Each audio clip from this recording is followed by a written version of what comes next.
The episode begins with Agent Connor telling a woman the password hummingbird and that she is going to die in 33 days. 33 days later, we see the woman getting into an elevator, but she accidentally drops her engagement ring in the cracks. She then meets up with the maintenance guy and he helps her find the ring under the elevator, but before they go out, the elevator comes from above and crushes both of them to death. We are then taken back to 33 days earlier, and Connor is spending time with his wife Haley. When he gets a call for a mission, he tells Haley, "See you in a month," and leaves to the office. He then enters a time machine and travels 33 days later, seconds before the woman dies. He gets there just in time to save her, but the maintenance guy dies. The woman asks him why he didn't try to save the man, and he replies because he is not his client. We cut to the next scene, and an old woman named Miranda is watching a testimony of Dwayne Johansson for Lifeline, which is the company responsible for the life-saving service. A saleswoman named Jasmine then implants a chip in the woman, which she tells her will send vitals and location to the company so they can save her as soon as they can. After closing another deal, Jasmine is called in by her boss Nathan, who tells her she will be getting promoted. But that comes with a great responsibility of keeping the company secret. Nathan explains to Jasmine that Lifeline uses a secret technology that will tell them when a person is about to die. They then use their time machine, which can only send a person 33 days to the future and prevent the death before it happens. Jasmine asks why not lock the person in a room for that day if they know when the person is going to die. But Nathan explains that a person's fate is sealed and can't be changed that way, but if they prevent the death before it happens, they create a new timeline where that person stays not dead.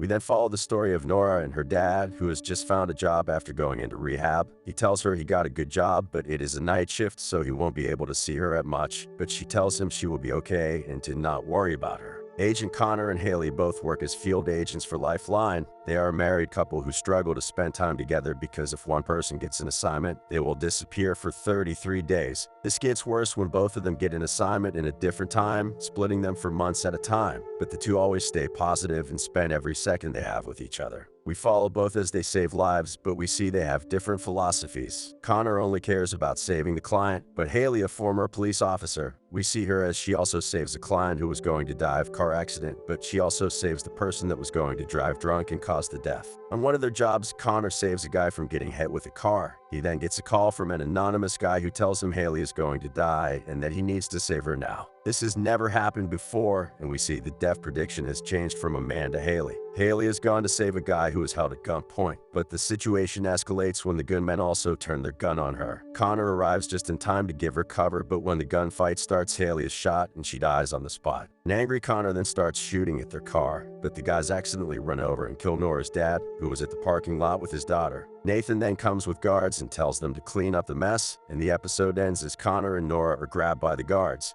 Episode 2. The episode starts as Connor wakes up from his bed. He remembers what just happened and rushes back to the scene where Haley died. He finds Nathan and asks why he is letting her kill her go, and Nathan responds that Connor should have just followed protocol and not interfered. He then orders to not follow the killer, but Connor refuses, so he fires him on the spot. We then follow Reggie, the man that killed Haley, stealing money and then going home and tells his girlfriend to pack up. In the meantime, Connor gets info from Haley's old boss, Detective Grindy, about Reggie's identity. But when he gets to his home, Reggie and his girlfriend have already left. Connor then gets information from his coworker Jay about the location of Nora, and he finds her on a hospital bed. He asks her if she knew Reggie, but Nora's memories have been erased by Lifeline, so she doesn't remember anything. The next day, Jay comes to visit Connor at Hale's funeral. Connor then asks him to give Nora a lifeline without Nathan knowing. This is a big ask for Jay as he could lose his job, but Connor feels guilty for making Nora an orphan and wants to help her as he can. Jay agrees to help, and the two go back to headquarters. Connor then asks for his job back and promises he has moved on from his wife's death. This convinces Nathan, and he gives Connor his job back. Connor is then sent on a mission 33 days in the future to save Miranda from a robber, and he successfully completes his job saving Miranda and her husband.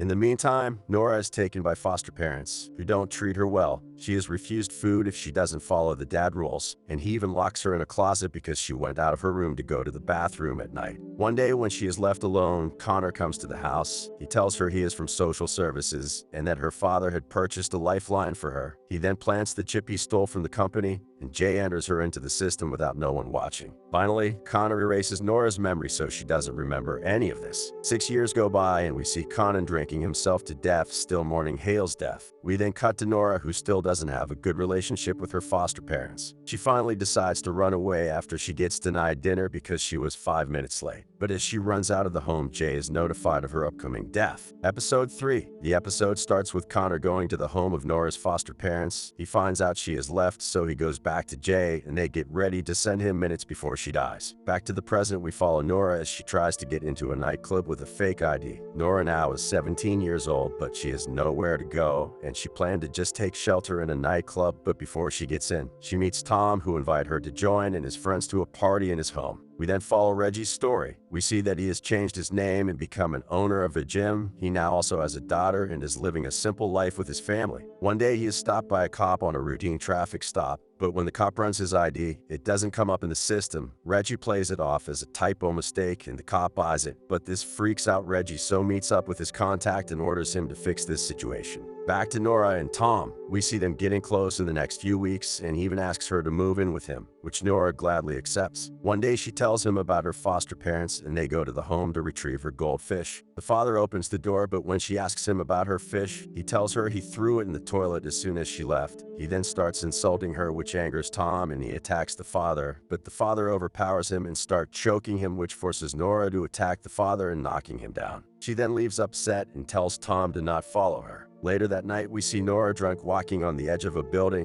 She calls on her dad, yelling why he left her. She then accidentally slips, but before she falls, Connor gets there just in time and saves her. She is then freaked out because Connor knows her name, and she takes out a knife to defend herself. Connor then explains himself and tells her everything about life. She begs him to not erase her memory again, but he tells her that is the only way to keep her safe, since even her knowing about the Lifeline could put her in danger. Nora then wakes up in Tom's apartment, forgetting anything that happened. His friends then come in for a Christmas party, and Nora finds an envelope left for her by an unknown person. She then opens it and finds a burner phone with a text that reads, "Do you remember what happened last night?" She then calls the number, and a guy named Jack tells her he has her memory and tells her to meet him in a specific place if she wants to get it. She immediately goes to the specified place with her friend, and she sees a Lifeline employee teleporting in out of nowhere. But the guy disappears before she can talk to him. Jack then calls her again and tells her she needs to be faster next time if she wants to catch the guy, and the episode ends as he tells her this is just the first step. Episode 4. The episode begins with Connor taking with him a new agent named Eli on a save. They manage to save the client, but the two don't get along, so they agree to not work with each other. In the next scene, we see Jay working on a calculation on how to get back in time. He then takes his finding and shows Nathan, but Nathan tells him traveling back in time is much messier, so he will not allow it. Jay then tries to argue they could save people that they failed to save before, but Nathan just shuts him down and tells him to not bring this up again. Jay leaves upset, but the next day he finds out even though his clearance has been lowered and that he couldn't get into the storage room. We then follow Nora's story, and we see her try to explain what she saw the previous night, but Tom doesn't believe her and tells her there is no such thing as teleportation. The friend that was with her also backs her up on what they saw, but Tom sticks to his guns and tells Nora to not listen to Jack as he might be trying to get her in trouble. The next morning, Nora gets a call from Jack, and he orders her to delay the next upcoming agent. She follows his orders and arrives at the area where a female agent teleports, but when Nora tries to stop her, but the agent thinks Nora is a thief, and she knocks her down with one punch before leaving to complete her mission. Back in the Lifeline headquarters, both Connor and Jasmine are working late. Jasmine had been interested with Connor for some time now, but she hadn't had the courage to ask him out. But that night, she asks him to have a drink, and the two go out to the roof to drink. They then talk a little before they start making out and going to his home to hook up. Later that night, Jasmine wakes up from bed, and as she strolls around, she finds a room filled with investigation about Hale's killer. She figures out Connor still hasn't moved on from his wife's death, and she tells him she can't be with him if he can't move on. Connor has been looking for Reggie this whole time, and he has finally gotten a break.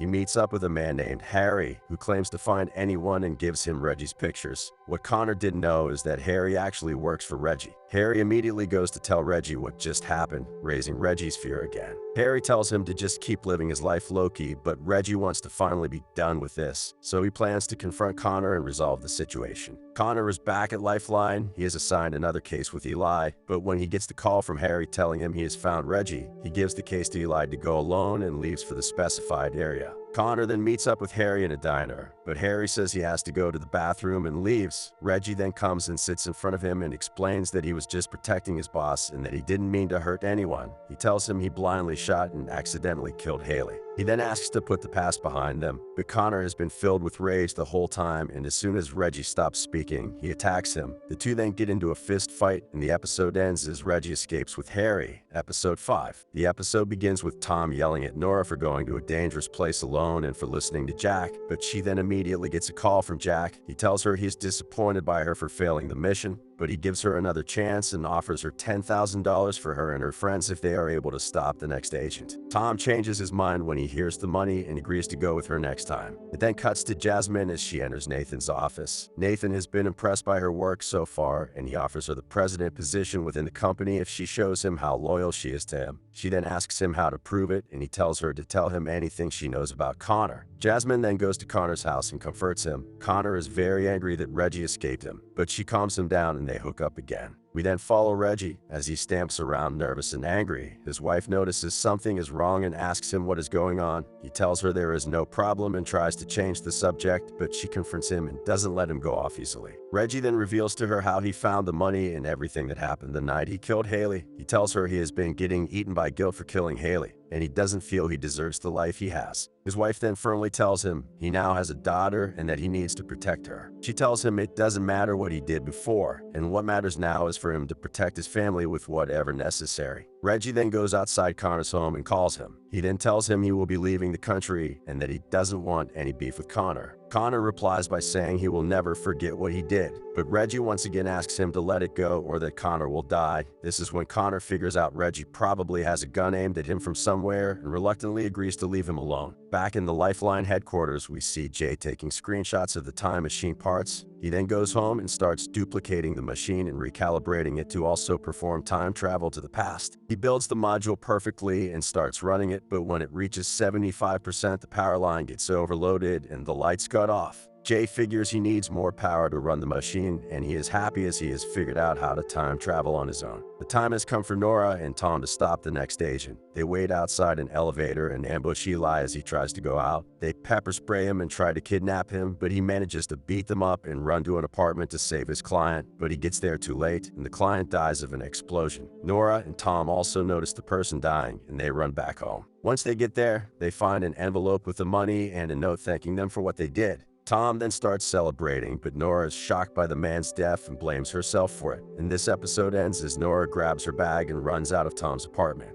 Episode 6. This episode begins with Nathan and Jasmine examining what went wrong. They look through the security feedback and see the Lifeline board glitching. Nathan then orders to shut down the system until they figure out what went wrong. It then cuts to Nora as she goes to her friend Maddie's home. Maddie has been thinking of ways to unlock Nora's memories, and she tells her to lay down to try meditation to unlock it. Nora then tries hard to remember what happened the night her father died, but she only sees fragmented images of that night and her waking up in the hospital. She then starts remembering what happened the night before and figures out there must be some way Eli knew someone was going to die. She then calls Jack's phone to get an answer, but his phone is disconnected. Back at Lifeline headquarters, Nathan is doing his investigation. He finds out a young woman has tried to stop an agent before. He then goes to Eli, who is on a hospital bed, and asks him who stopped him. He then gets the same description, confirming his suspicion that they are compromised. He then orders a full security sweep, and he finds out that Jack, one of the first agents to ever work for Lifeline, has been stealing information from the company. He then orders him to restart the system as he plans to visit Jack himself. 33 days pass by and Nora finally gets a call from Jack. He tells her it is time to meet him in person, but Nora refuses. He then promises to tell her everything and begs her to come immediately.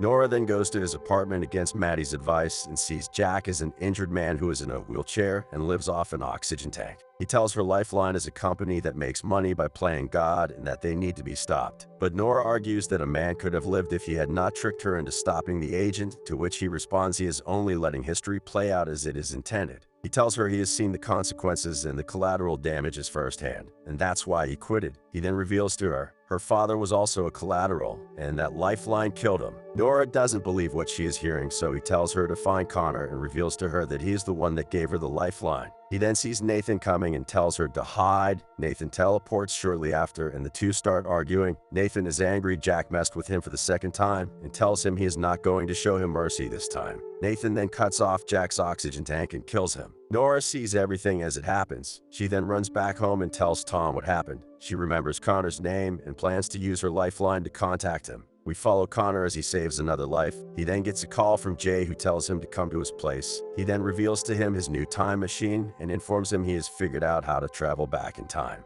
Connor then gets in the machine to test out on the inside, and Jay calibrates the date to the day Haley died. Connor starts seeing the night Haley died, but it is all glitched and he can't properly see her. The machine then fully starts glitching, and the episode ends as Connor runs out of the machine before he gets trapped in a loop. Episode 7. The episode begins with Nora and Tom discussing about what Jack told her about Connor. Tom isn't convinced that someone is going to save her if she is going to die, and tells her this is big of a gamble to take. He points out even if what Jack told her was true, Connor might be dead, so he won't be able to save her. Nora is conflicted and doesn't know what to do, but after seeing what happened to Jack, she trusts him fully. The next morning, Connor gets a text from Ya, but when he gets up to leave, Jasmine asks him to go with him. He refuses and goes alone, which gets her suspicious. Connor arrives at Jay's garage, and Jay reveals that he has figured out to stably send him back 1 minute. He also tells him he has stabilized the machine so Connor can see the past, but not yet travel to it. Connor then gets into the machine and asks Jay to show him 7 years back.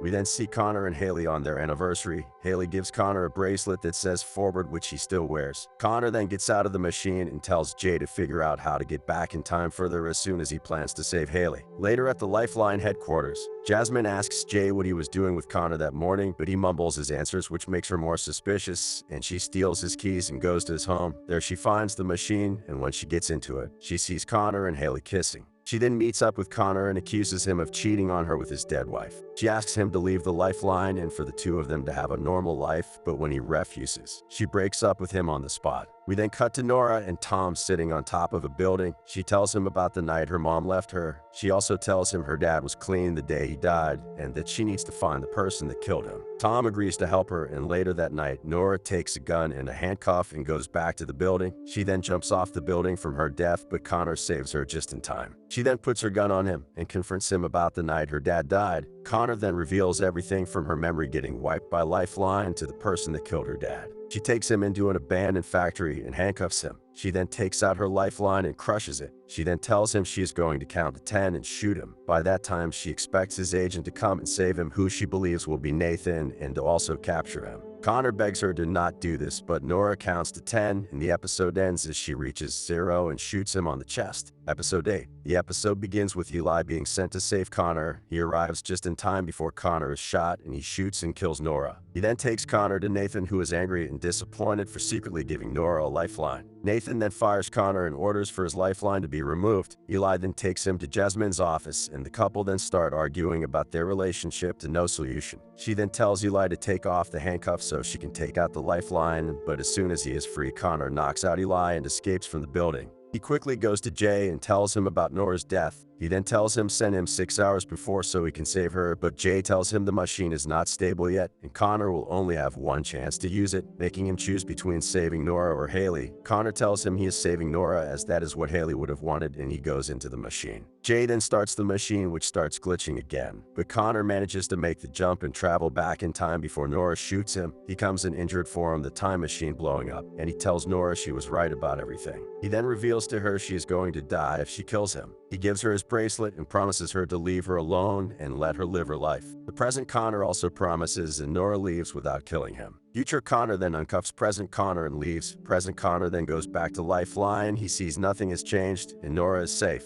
He then goes to Jay and tells him to disconnect Nora from the system. In the meantime, Jasmine barges into Nathan's room, furious that the president position was given to another person. Nathan has been using her for information and reveals that he already knew Jay was working on a time machine that goes back in time. He tells her time travel to the past have been possible since Nathan built the first machine, but he refused to use it because he didn't want to mess with the past. Jasmine is angry she was used by Nathan and leaves plotting her revenge. Connor finally lets go of Haley's death and destroys his investigation, but in the last scene we see the future Connor sitting in a bar and getting a call from the mysterious man that told him to save Haley. He asks Connor if he believes in fate and reveals this is not the first time they had this talk. With that, the movie ends.